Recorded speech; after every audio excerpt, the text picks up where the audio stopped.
I'm in a second and get the one there.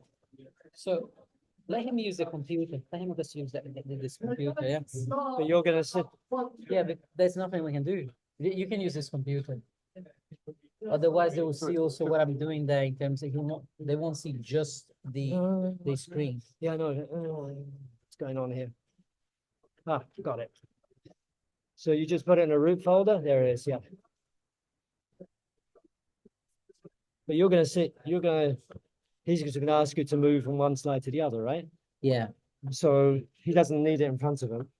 I'll have my camera's there. This is the microphone's there. You Yeah, just but have, okay. so you'll be in charge. No. I think when I share the screen, so what do the people can see in the? That's what we did last time. We went to Zoom. We went to share screen. And then I Yeah, share. you got to find that. Where is it? That one. Is that one? That's No, not that one. Not that one. No. That one. That one there. Yeah. Share it. And then pin our camera.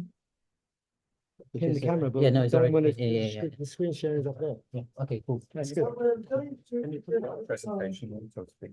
Brett Parrish, who's a BPhil student here at the Oxford University in the Theology and Religion Faculty. Presentation mode, so it's. And he's going to speak to us today on a topic: consciousness, agency, and moral responsibility in Vedānta, which I think is part of his thesis eventually. Brett, over to you. Thank you very much, Gavin. Gavin's very kind with one of my supervisors, so you'll note the eventually at the end of his introduction. No, we'll get there. Yeah, so we've talked a lot about, I guess, consciousness and how to conceive consciousness in relation to ultimate reality. My interest is in that, absolutely, but also in the where does that take us morally, metaethically? Where do we end up with a different conception? So next slide. I'm going to be talking to Grandma next slide a lot. That one? Yep. We've talked a lot about Vedanta as well, but I'm conscious that this is an interdisciplinary audience. So for some of you, not so familiar. So I thought just a very brief introduction at the start. So what characterizes Vedanta? Well, the Vedantic traditions are the ones traditionally that take the three sources as their principal scriptural authorities. And those three sources are the Upanishads, which in their final forms are from roughly 7th century BC to roughly turn of the Common Era. The Brahma Sutras, which sought by Badarayana or Vyasa, sought to distill the essence of the Upanishads. So you've got all these different Upanishads. They thought, well, we need something that actually sort of distills the essence of them, end up with 550 or so sutras, which are also very, very terse and difficult to interpret. So then you can have a whole bunch of commentaries on it. And also the Bhagavad Gita from the Mahabharata epic as well is part of the three. The theistic Vaishnava Bhagavata tradition also includes the Bhagavata Purana. So they add that to the Vedantic corpus. And you might think, well, why are they doing that? Well, there is actually a scriptural warrant for it in the Brihadaranyaka Upanishad. It talks about the four Vedas, the Puranas, and the epics being breathed out by that great being and doing a sort of cross-theological link in 2 Timothy 3:16. The Christian scriptures, you've got all scripture is God-breathed as well. So you've got this sort of exactly the same metaphor in the different religious contexts. And in the Chandogya Upanishad, we learn that the Puranas and the epics are described as the fifth Veda. So there is warrant for including the Bhagavata Purana as well, at least from that point of view. Next slide. Next slide, yeah. So what are the Upanishads? There's a dozen or so of the main Upanishads pre-turn of the Common Era. The Brahma Sutra draws mostly on the Brihadaranyaka, the Chandogya, the Taittiriya, and the Mundaka. Apologies for my pronunciation, trying to pronounce Sanskrit quickly with an Australian accent. So they range roughly from 7th century BCE to 1st century BCE, roughly in terms of their final forms. Next slide. When we hear Vedanta, most people's mind just goes straight to Advaita. If you know anything about Vedanta, you think, oh, but just short for Advaita Vedanta, right? Well, in fact, we've talked about Vishishtadvaita, we've talked a little bit about Vaita, but in fact, there are about 10 or 12 different versions of Vedanta. So depending on the different traditions. So what characterized founding of the school was essentially producing a commentary on the Brahma Sutras. So that sort of established your school, if you like. So we've got Advaita, Shankara writing the original commentary. That's split into a couple of different schools. Then you have different forms of Vedānta. Vasishtha we've talked about, had some great presentations on. Other forms of Vedānta, which means sort of dualism, non-dualism. Anyone who wants these slides, I can send them to you, so just email me. Then we have a Chincha Vedānta down the bottom as well. And then lastly, Swami Vivekananda's has been termed a sort of Manadvaita, I'm not even going to pronounce that, which is termed a humanistic monism. So he was an Advaitin, but oriented much more towards sort of social engagement and so on as well. So arguably that's a different interpretation. So we have a bunch of different schools. I'm focusing just on 3. One of the challenges with these traditions and working with them is we have the original texts, then we have the original commentaries from the founders of the different lineages, and then you have sub-commentaries and developments within the lineages. But then you also have now modern critical analysis, who are saying, looking at the Brahma Sutra or the Gita or so on, saying, what did it really mean, and then sort of evaluating these traditional commentaries on how close they really are to the true meaning of the Brahma Sutras. So most modern analyses, for example, Tibalt, Gate, Chari, Uskakov, and so on, would conclude that whatever the merits of Shankara's Advaita Vedanta as a philosophy, his commentary doesn't really represent the views of the author of the Brahma Sutras in some quite crucial respects. So that's one perspective on that. Advaitins will, of course, disagree. Next slide. One of the most crucial issues that leads to the different perspectives on Vedanta is this issue of causality. And we've touched on it a bit in some of the discussions. The Vedantins distinguish material cause, Upadana Karana, and instrumental efficient cause, Nimitta Karana. So like Aristotle, they distinguish those kind of causes. But then you have these 2 very different perspectives, Asatkaryavada, where the effect is absolutely different from the cause and not present in the cause, but newly created. And that's the sort of Nyaya Vaisheshika view, a different tradition. The Vedantins go with Satkaryavada, so all effects are already exist in potential form within any cause. However, the compound Satkarya, Sanskrit compounds, as with many Sanskrit compounds, can be understood in different ways, which leads to dramatically different interpretations. So the realist Vedantins say that this Satkarya means an effect that is real. So the effect is real. The Advaitins go with, no, it's an effect of that which is real. It's the only real being Brahman. The effects are not real, only Brahman is real. So even though you've got the same word, 2 very different interpretations. So where does that take us? These different understandings lead to 2 primary divisions in the Vedanta. You've got the Parinamavada, is a doctrine that the phenomenal world results from a real transformation of Parinama in Brahman, like milk becoming curds. That's one of the traditional metaphors. And that was held by the Samkhyas and also the realist Vedantins. The Vivartadvada, conversely, is the doctrine of unreal or apparent manifestation held by Advaita Vedantins. So Brahman itself does not change. And the key text talking about pots and clay and so on from the Chandogya Upanishad is that, look, you can make a pot, you can make anything you like out of clay, but at the end of the day, it's all just clay. So there's no real difference, no real transformation. The difference is just in appearance. So that has huge metaphysical consequences. If Brahman does not change, right, and the only reality is Brahman, then what do we do with this phenomenal world of apparently separate cells and time and change and so on? What is it then, if Brahman is the only reality and doesn't change? You guess.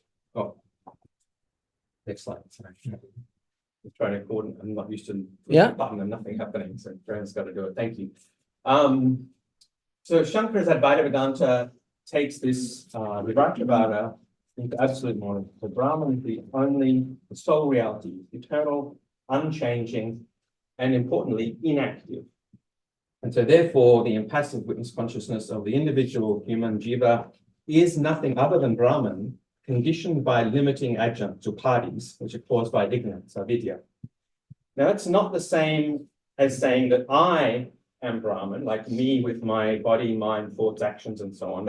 I'm not Brahman. All that is kind of phenomenal and not really real. The only reality connected to me is the kind of impassive, silent witness consciousness, which I am partially manifesting, along with a whole lot of other stuff that isn't that.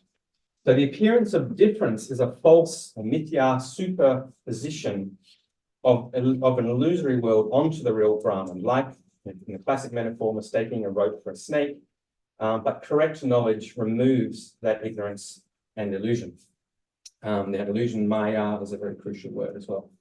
So removing that illusion by sublation, vada, allows the true nature of reality to be directly revealed in the knowledge of Brahman, leading to liberation from the bondage of transmigration. So it comes through knowledge, not through other things. Shankara uses, this is also very, very important, distinguishing from other traditions of Vedānta, uses, sorry, next slide again, the Buddhist conception of levels of truth. So Brooks, summarizing his, not only Shankara, but the way it developed in Advaita, saying Shankara's usage implied a fourfold scheme that later Advaitins would articulate as distinctions between Paramarthika, which is the completely or ultimately real and only Brahman without attributes, nirguna is that. That's the ultimate point of view. Then they have the Vyavaharika, which is the practically or conventionally real, which is what is going on right now with us and you listening to me and so on. So that's conventional reality. Then you have Pratibhasika, which is the illusory, such as a rope appearing as a snake. And then you have the completely unreal or uninstantiated things. So the Mundaka Upanishad distinguishes between higher knowledge and lower knowledge, but it doesn't then take that into a metaphysics of higher reality and lower reality. So this is one of those things that a lot of commentators, modern analysts, and so on think Shankara has imposed on the Brahma Sutras. Next slide. So where does that leave agency, Kartravya? Well, in the Brahma Sutra, you've got this sutra that says the soul is an agent, as this grounds the purpose of the scriptures. But in Shankara's view, perception of agency is a superposition, and without freedom from it, there can be no liberation. So he says in his commentary, his Bhashya, anything that can be acquired through practice, e.g. sacrifices, is impermanent. And the states of being an agent and an experiencer are conjured up by ignorance. So a whole notion of agency is not something to do with ultimate reality. All our agency, our action, everything is conventional reality. And due to ignorance. So does that mean that we can do anything? Right? That anything goes as far as ethics? No. He says that actions still matter until liberation, and then afterwards you realize that there's no actor. So the impulse to action arises from the perception of embodiment or misperception, if you like, of embodiment. Next slide. What then of the idea of someone who's liberated while alive, a jiva mukta? So that evolved within Advaita Vedanta traditions, particularly after the beginning of the colonial period as well. There's some innovations.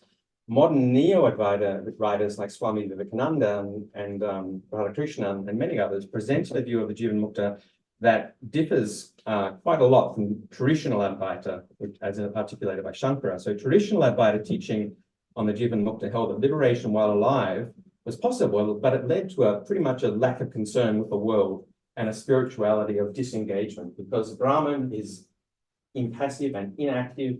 Therefore, as a jiva mukta liberated, why would you be running around doing stuff, right? You're going to be also passive and inactive. That was once you're liberated. But that evolved. A comment by Fort on that says, traditional Advaita tells us that liberation, mukti, moksha, is the cessation of ignorance about the non-dual nature of reality and end of bondage to transmigratory existence. And one who attains liberation while living realizes the identity of Atman Brahman and becomes utterly detached from worldly desires, knowing that the self is not related to the conditions and sorrows of the body and ego. So that's conception of traditional Advaita. But then later, you get this evolution through Swami Vivekananda, of a much more humanistic oriented Advaita. Whether that's still really Advaita is a question that you can discuss. Next slide. The Ramanuja. Vishishtadvaita gets translated different ways. Littner's translation, which I quite like, is the non-duality of distinguished or separated beings. The context is post-Shankara Advaitins had come to reify avidya, ignorance, and maya, illusion, to such an extent that they were almost regarded as metaphysical principles in their own right, which weirdly kind of creates a kind of a dualism. You've got Brahman, but then you have ignorance and maya as well. So in some of the later Advaitins, Shankara doesn't necessarily join all the dots and link everything up, but the later Advaitins, some of them go there and they do that and make these things metaphysical principles.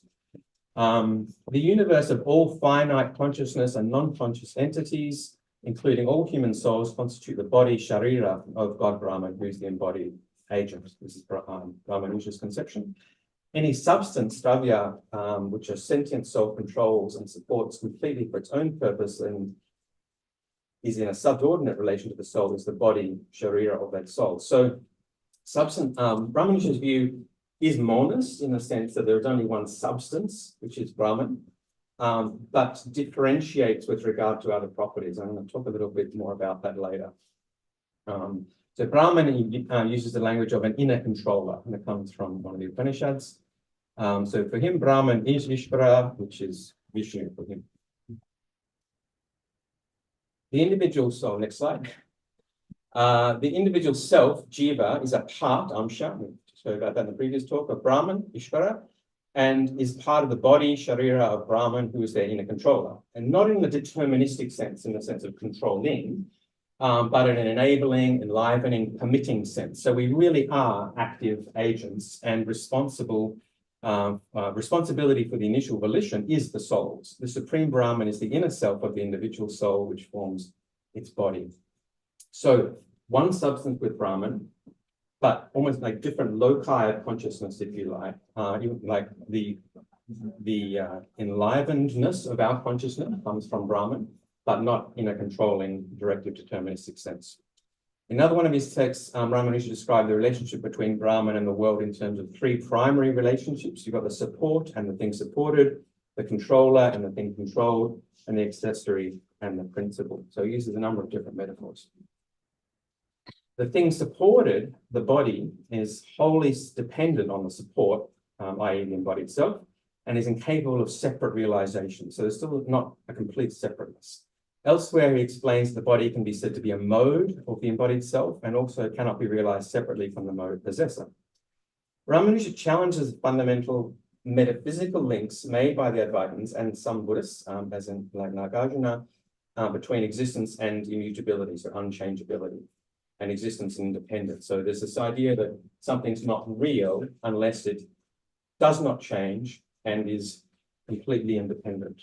Whereas Ramanuja says, well, why would we necessarily believe that? Things can be real without being necessarily permanent or unchanging.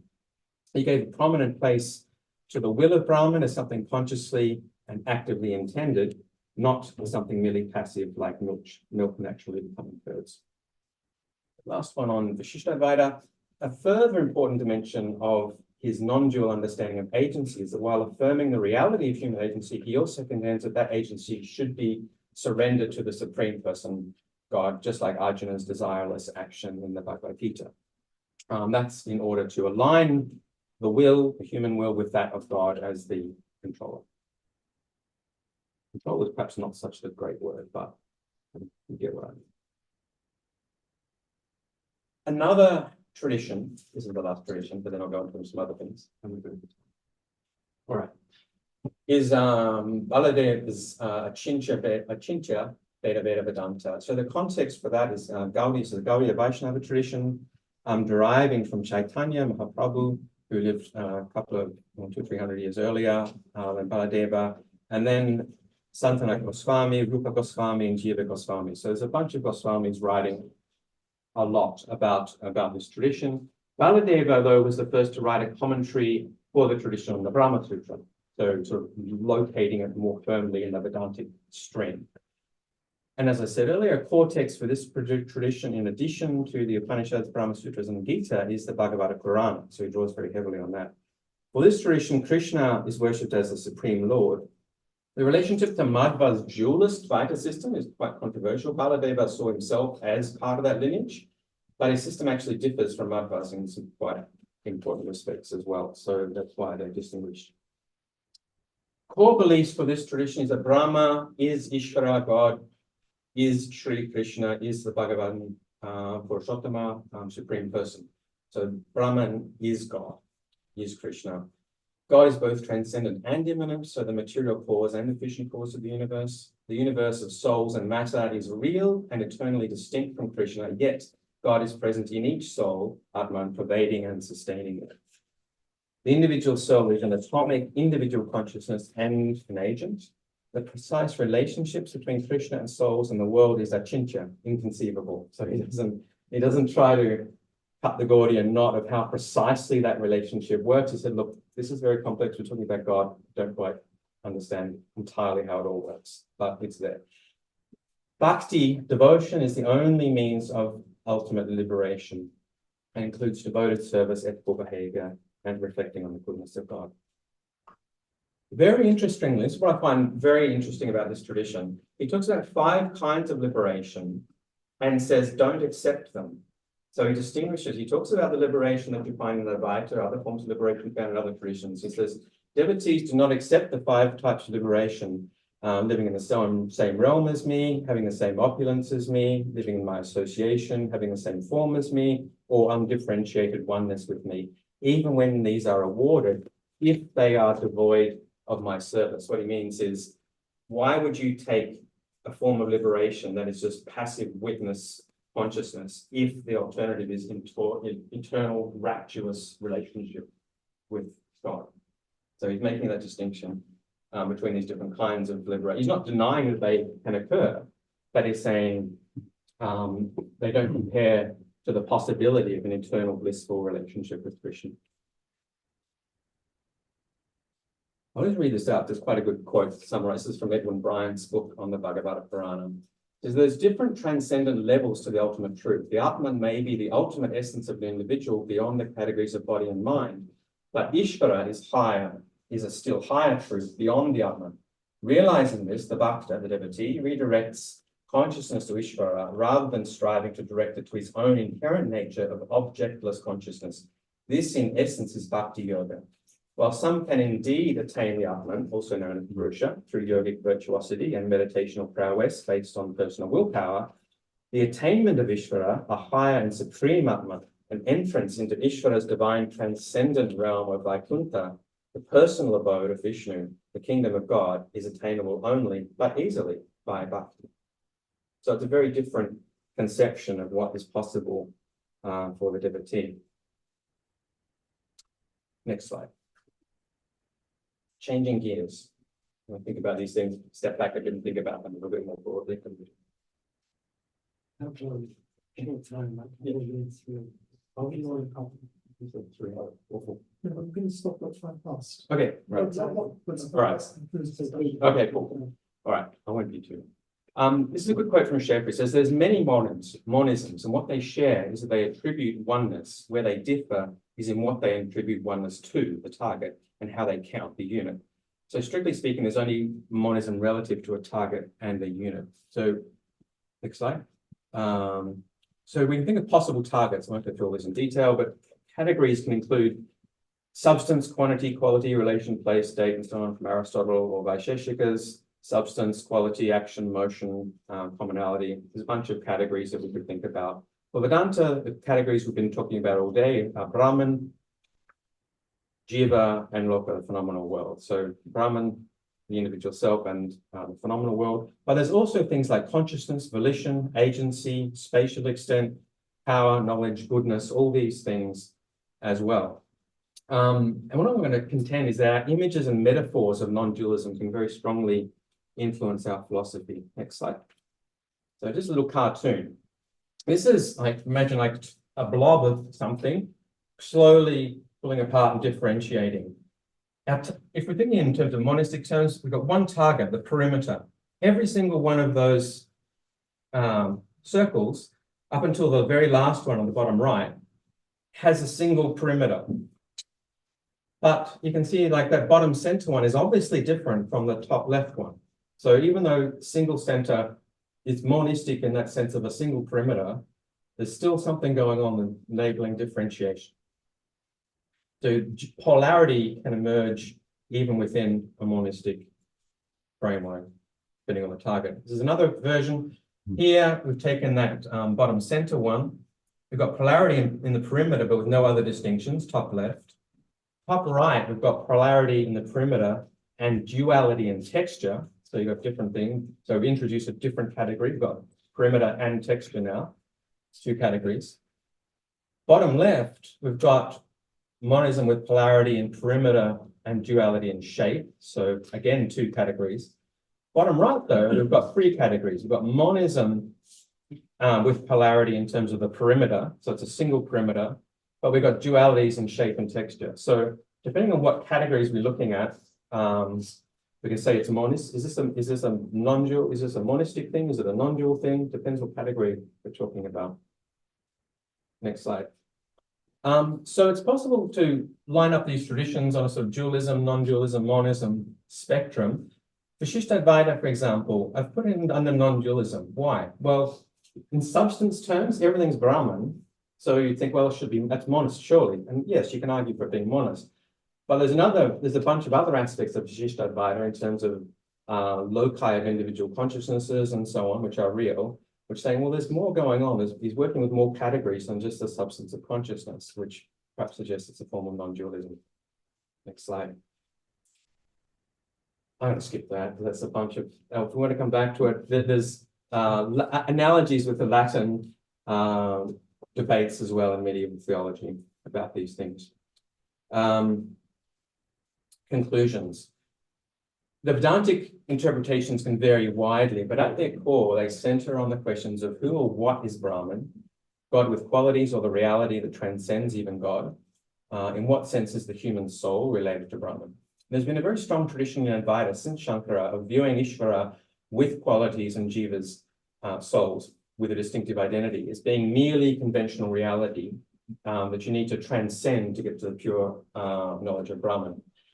The Achinta Vedānta tradition just rejects that and inverts this whole notion, saying that no, Krishna, God, is Brahman, and the kind of knowledge of the self envisaged by Advaita Vedanta is itself a preliminary option for liberation that should be passed over by the bhakti devotee who is committed to loving and serving Krishna.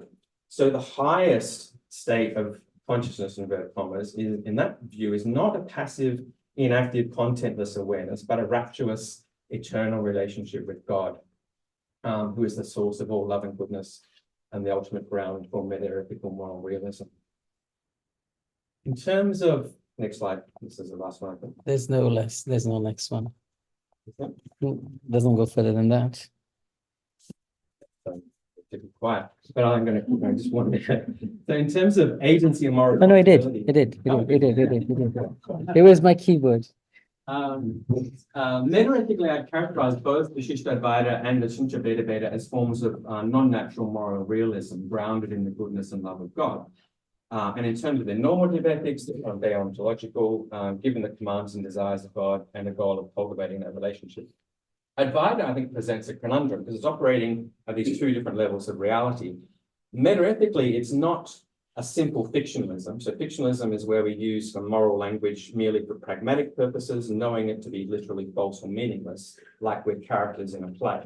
So that would be a kind of fictionalist idea. Meta-ethically, I describe Advaita Vedanta with the phrase of bimodal fictionalism. So it's fictionalist because there's ultimately no good or bad. Nirguna Brahman has no qualities, so there's no good or bad ultimately. And notions of morality are limited to the conventional reality and are supposed to be transcended in a liberated state. But it's also bimodal, since the tradition still acknowledges the importance of conventional reality, at least as a stepping stone towards ultimate reality, so it doesn't thereby do away with moral responsibility. Thank you.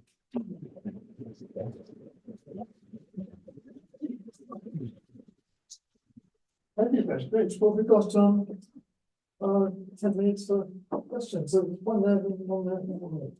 Thank you very much. I had a question about when you were emphasizing that the inner controller, particularly in reference to Brahman, was not a great kind of phrase, Great, all right. and because it's kind of an empowering kind of view of agency, right? That Yeah. so my question is this empowering view of agency, it's not like micromanaging and determining everything, just for divine agency, is the or would that also apply to human embodiment and the relationship between the inner controller of my body and all the bits in my body? Oh, yeah, but that too. I think I might, but I mean, we've got bigger experts in the number region than I am, I think here, but my perception is that it's that empowering, enlivening, and maybe an analogy of like energy, electricity, it's a poor analogy, but it's not controlling, it empowers, but it doesn't direct in a deterministic way, I think. Thank you. Yeah, thank you for your talk. Can I ask about, so I can't remember what it was, bimodal fictionalism, is that right? Yeah, yes. Yeah. Yeah. So early in the talk, you referenced the Apostle Paul, so I'm gonna actually ask a question that's sort of, okay, so Paul talks about the law being sort of like a help, like something that's put in place to lead us to the moral truth. Yeah. And some voluntarists in like the Christian scholastic tradition, and I guess maybe more recently, like people like Marilyn Ford Adams or some Christian theologians have sort of thought of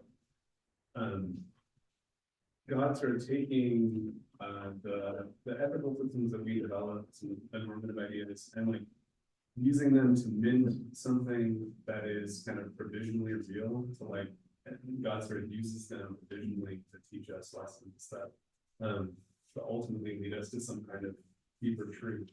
But I think those people don't think of themselves ethically as fictionalists. They think of themselves as constructivists, I suppose. So why do you think? Sorry, I think I've lost. Yeah, so you're trying to talk. They think what do they think God is doing? They sort of, the analogy that they use, or that like Marilyn Ford Adams has used, in a form of currency. So like you think about like the paper that currency is written on, in and of itself, no value. Yeah. But insofar as it's sort of like by authority invested with a certain kind of like substitutionary value or something, it ends up being very used. It conveys value, right? Yes. And all this. So she sort of thinks this way about purity and honor. Some of the normative systems that we find in the Hebrew Bible, she thinks like they may not in themselves be sort of true, but they're like a God sort of mints of normative currency out of them to teach us something. But in the process, it's like insofar as God wills these things, they acquire a moral authority. So they think that they don't seem to want to go for a fictionalism or an error theory. And so I guess I'm just wondering, why do you go all the way to a fictionalism? Well, Brad, it's back there. Oh, okay. Yeah. Very, very simply, I mean, because in all those theistic systems, you have God as an ultimate reality and the ultimate good. And so you have a moral realist orientation there, whereas Neo-Guru and Brahman has no properties at all. So not the ultimate good necessarily. Everything good, bad, all of that is conventional reality, Saguna Brahman, which is to be transcended to reach the propertyless Brahman. So that's the basic reason. And that's why I say it's a fictionalism, because it's not a moral realism, because I think it's fictional because it's using morality and saying you should follow it in a conventional sense, but ultimately there is no right and wrong is a fiction, I think. Oh, we've got this, let's have a round and then. I have to put the volume up. Yeah, I need to unmute him. Can you hear me now? Sorry, Anand, just 1 second. No, it's not connected to that anymore. Oh, What we're sorting out, what do we have? Yes, just could you maybe briefly afterwards say a few words on the scholastic debates? Because I think that All right. how. If you want to, can you flick back to those slides? I can say very briefly. It's back just before the conclusions. Latin This- analogies. This one? No, before that and before that. Yeah, so I think it's very interesting parallels, I think, during this big split in medieval Catholic theology was over the understanding of being and whether the being of God and creatures should be understood analogically or univocally. And Thomas Aquinas, I think in that tradition, God was existence or being itself, ipsum esse, or just existence, esse tantum, or infinite existence, esse infinitum. So not a being among others, so not perfect being theology, but being itself, from which any being must derive. So it's like logically prior to a being.